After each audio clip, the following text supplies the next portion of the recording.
नमस्कार, आपण पाहत आहात विश्वात्मक लोकस्वामी वार्ता न्यूज।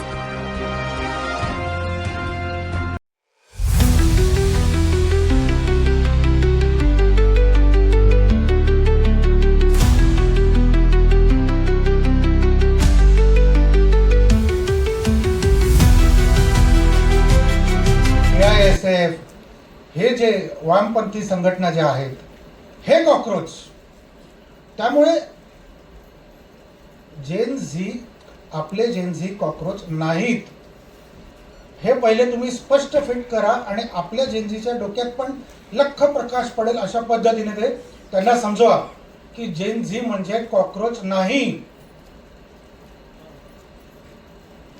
तेच रामकृष्ण परमहंस आणि स्वामी विवेकानंदांच्या बाबतीत होतं। ज्या ज्या वेळेला या सगळ्या प्रवृत्ती बलप्रदान होत जातात त्यावेळेला गुरु उतरतात आणि सांगतात।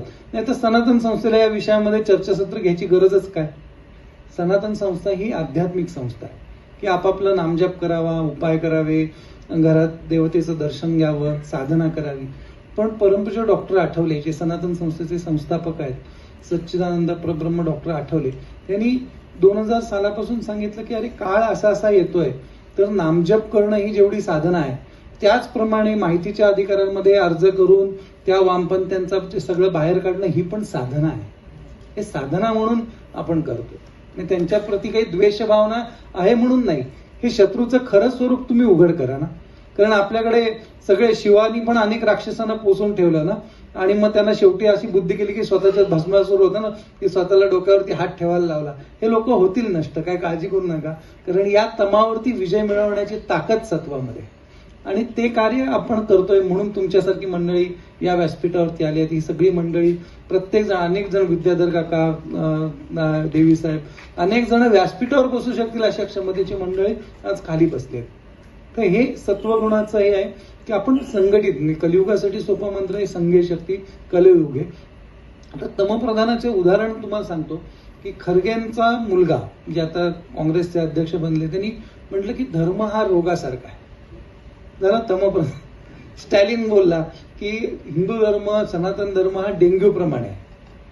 हे लक्षणं तुम्हाला तमप्रधानची सगळी दिसतील। दाभोळकर म्हणायचे की वटसावित्रीची पूजा ही अंधश्रद्धा आहे। बैल पोळ्याला आपण पुरणपोळी घालतो, म्हणजे बैलाला पुरणपोळी देणं अंधश्रद्धा आहे, आणि बकरी ईद मात्र श्रद्धा आहे, त्याच्याबद्दल काय बोलायचं नाही। किंवा ख्रिश्चनांनी पादरी म्हणाला की लंगडा चलने लगेगा, मुका बोलायला लागेल, बहिरा ऐकायला यायला लागेल, तर ती अंधश्रद्धा नाही। अंधश्रद्धा सगळे सनातन धर्मामध्ये, हे यांचं खरं स्वरूप आपण उघडं करायचं आहे। आणि त्याच्यासाठी म्हणून आध्यात्मिक संस्था असूनही या कार्यक्रमात किंवा आयोजन का केलं किंवा त्याच्यासाठी का उतरलो, तर साधना ही पण आहे।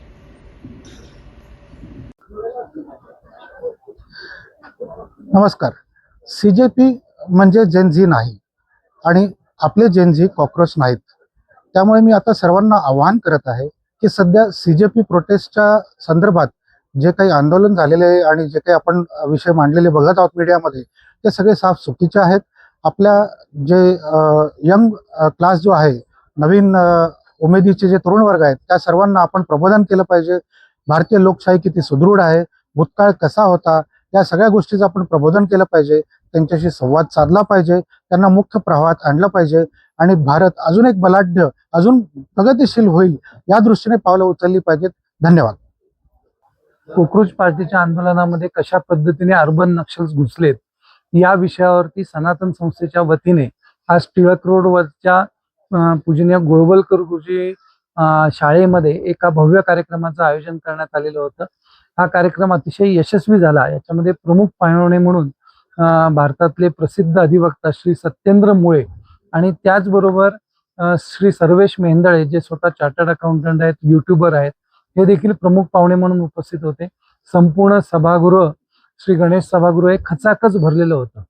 अर्थात हा कार्यक्रमातनं एकच संदेश मिळाला की या देशामध्ये जर कोणी अराजक माजवण्याचा प्रयत्न केला तर हिंदुत्ववादी संघटना आणि समविचारी मंडळी एक शांत बसणार नाहीत, ते या लोकांना रोखतील। या साम्यवाद्यांचा, समाजवाद्यांचा खरा चेहरा समाजासमोर आणतील।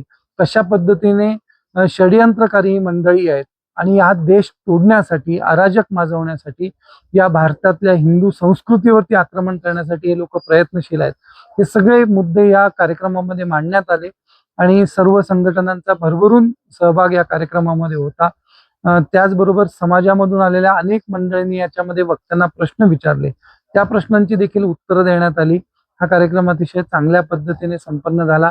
एक संदेश देण्यात आला की साम्यवादी आणि समाजवादी विचार कशा पद्धतीने अराजक माजवतोय आणि ते पुराव्यासकट मांडण्यात आलं.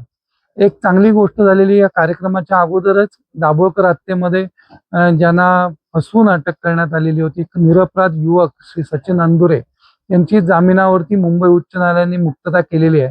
त्याबद्दलही उहापोह करण्यात आला. कशा पद्धतीने या केसमध्ये नॅरेटिव्ह तयार करण्यासाठी साम्यवाद्यांनी प्रयत्न केले हे देखील विस्ताराने मांडण्यात आलं.